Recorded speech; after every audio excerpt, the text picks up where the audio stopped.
عليكم ورحمة الله وبركاته. أهلا بكل طلبة وطالبات الصف الرابع الابتدائي، معكم مس إيناس عبد الله. النهاردة إن شاء الله هنكمل شرح منهج الدراسات الاجتماعي للصف الرابع الابتدائي.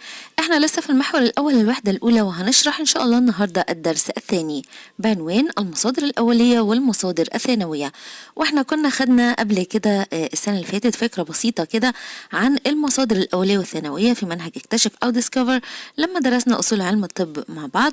واللي حابب يطلع بشكل سريع كده على الحلقه يراجع معلوماته كده بسرعه، انا سايبه لكم اللينك بتاع الحلقه في الديسكربشن بوكس، وكمان هثبته لكم في اول تعليق.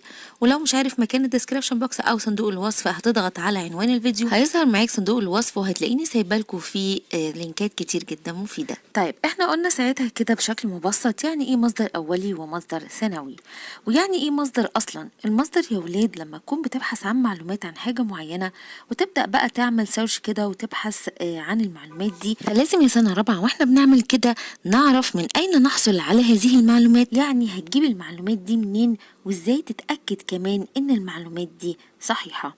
طيب قبل ما ابدا كده في شرح درسنا النهارده، لازم تعرف حاجه مهمه جدا جدا، ان منهجنا الجديد هو منهج متكامل ومترابط.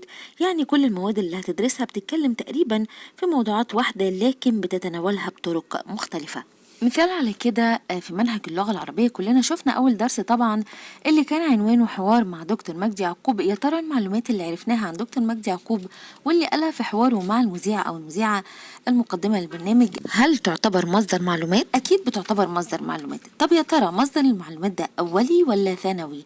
وهنا لازم نعرف يعني إيه مصدر أولي ويعني إيه مصدر ثانوي. خلينا متفقين في البداية إن مصدر يعني أساس المعلومة بتاعتك، أنت جايب معلوماتك منين؟ لو ركزنا كده سنة رابعة مع بعض هنا مع دكتور مجدي يعقوب في حواره وهو بيتكلم عن نفسه، فأكيد المعلومات اللي هيقولها عن نفسه صحيحة لا تحتمل الخطأ.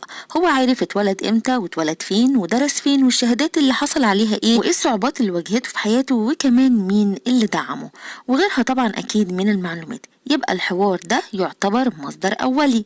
تمام؟ طيب مثال تاني على كده، لو مثلا شفنا أي بردية من البرديات الفرعونية القديمة الأصلية، دي بتعتبر مصدر أولي يا سنة رابعة، لأن الفراعنة القدماء هم اللي كتبوها بنفسهم، وكذلك النقوش الموجودة على جدران المعابد بتعتبر أيضا من المصادر الأولية، وكذلك الوثائق الرسمية. طيب تعالوا بقى كده نقرأ بعض تعريف المصدر الأولي، ونمسك كلمة كلمة ونشرحها كده مع بعض عشان نعرف يعني إيه مصدر أولي. المصدر الأولي هو كل ما تم نقشه أو تدوينه سواء من قبل أشخاص عاصروا الحدث أو شاركوا فيه، ويرتبط بزمن وقوع الحدث. يعني إيه الكلام ده؟ احنا قلنا لو جبنا بردية قديمة منقوش عليها الكلمات باللغة الهيروغليفية، دي بتعتبر مصدر أولي، علشان زي ما قلت لك ان الفراعنة القدماء هم اللي كتبوها بنفسهم، اشخاص عاصروا الحدث او شاركوا فيه وكتبوا الحدث ده بلغتهم اللي كانت موجودة في الوقت ده، اللي هي اللغة الهيروغليفية. طيب هل الحوار اللي انا اتكلمتك عنه ده يعتبر مصدر اولي؟ ايوه، لانه بيعتبر تدوين للمعلومات عن طريق تسجيل حوار، او ممكن تدون المعلومات بطريقة تانية ان انت تكتبها.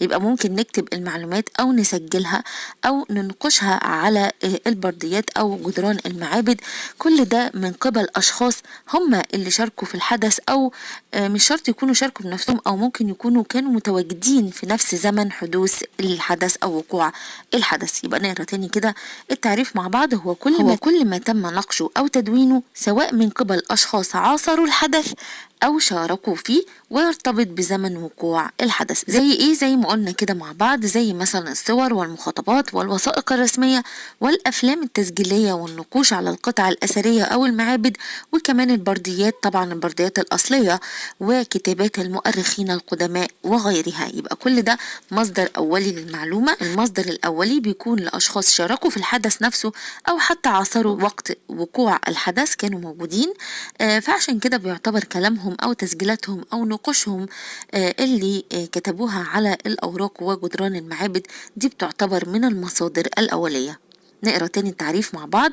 هو كل ما تم نقشه أو تدوينه سواء من قبل أشخاص عاصروا الحدث أو شاركوا فيه، ويرتبط بزمن وقوع الحدث. طبعا هنختار مثال واحد طبعا من كل الأمثلة دي، هنقول مثلا الأفلام التسجيلية أو البرديات. طيب يلا بقى نشوف المصدر الثانوي يعني إيه. هو كل ما تم تدوينه بعد مرور زمن طويل منذ وقوع الحدث، وغالبا ما يستند إلى المصادر الأولية. زي إيه؟ زي مثلا إحنا دلوقتي قرأنا درس حوار مع دكتور مجدي يعقوب الموجود عندنا في اللغة العربية، والمدرس بتاعك طلب منك إنك تعمل مقال أو بحث عن دكتور مجدي يعقوب. هتعمل إيه؟ هتعتمد طبعا على الدرس بتاعك الموجود في الكتاب، وكمان هتعمل سيرش كده على الإنترنت عن دكتور مجدي يعقوب، وهتبدأ تبحث عن مصادر موثقة عشان تبدأ تجيب معلوماتك منها. ودي المصادر بتاعتنا اللي بنتكلم عليها النهاردة، يا إما مصادر أولية أو مصادر ثانوية. هنبدأ طبعا نبحث عن المصادر الأولية زي مثلا أفلام تسجيلية، صور، وثائق رسمية عن دكتور مجدي يعقوب، تمام، تسجيلات ليه وحواراته في التي في. كل دي مصادر أولية تقدر تعتمد عليها في كتابة المقال بتاعك والبحث بتاعك، تمام. طيب هنا بقى في سؤال مهم جدا لازم نسأله لنفسنا، هل المقال أو البحث اللي عملناه ده يعتبر مصدر أولي ولا مصدر ثانوي؟ لا، المقال أو البحث اللي عملناه بيعتبر مصدر ثانوي. ليه؟ لأن احنا كتبناه أو دوناه بعد مرور وقت طويل أو زمن طويل من وقوع الحدث. خلاص؟ طيب سؤال كمان، هل المقال أو البحث ده اتطلب منك أنت لوحدك ولا المعلم طلبه من كل الفصل؟ أكيد طلبوا من كل الفصل، كل الطلاب الموجودين معاك في الفصل اتطلب منهم نفس الطلب، إن هم يعملوا بحث أو مقال عن دكتور مجدي يعقوب. طيب يبقى احنا كده عملنا فوكس على جزئيتين مهمين جدا يعتبروا نقطة اختلاف واضحة جدا بين المصدر الأولي والمصدر الثانوي، تقدر تعتمد عليهم في التفريق بين المصدر الأولي والمصدر الثانوي. ايه هما؟ أول حاجة إن المصدر الثانوي بيتم تدوينه بعد مرور زمن طويل منذ وقوع الحدث، وكمان بيستند إلى المصادر الأولية في كتاباته أو في معلوماته، تمام. دي أول نقطة. تاني نقطة بقى إن المصدر الثانوي متوفر بكثرة ويسهل الحصول عليه، تمام. الفصل كله عمل أبحاث، الفصل كله عمل مقالات، هتلاقي كذا كتاب عن دكتور مجدي يعقوب، هتلاقي موسوعات، هتلاقي أبحاث وغيرها من المصادر الثانوية المتوفرة بكثرة والسهل الحصول عليها، بعكس المصدر الأولي بيبقى صعب الحصول عليه ومش متوفر بكثرة، تمام. يبقى هنا كده عندي نقطتين جوهريتين هنقدر نفرق من خلالهم بين المصدر الأولي والمصدر الثانوي. أول نقطة معانا إن المصدر الأولي بيتم تدوينه أو نقشه من قبل أشخاص عاصروا الحدث أو شاركوا فيه، أما المصدر الثانوي فبيتم تدوينه بعد مرور زمن طويل منذ وقوع الحدث. وطبعا المصدر الأولي بيعتمد على الأشخاص اللي شاركوا الحدث وعاصروه زي ما قلت لك، أما المصدر الثانوي فبيعتمد على المصادر الأولية في الحصول على المعلومات. طيب تاني نقطة بقى مهمة جدا، وهي ان المصدر الاولي مش متوفر بسهولة ويصعب الحصول عليه، بعكس المصدر الثانوي اللي هو متوفر بكثرة ويسهل الحصول عليه. وبكده نكون عرفنا الفرق ما بين المصادر الاولية والمصادر الثانوية، وكمان عرفنا يعني ايه مصدر اولي ويعني ايه مصدر ثانوي.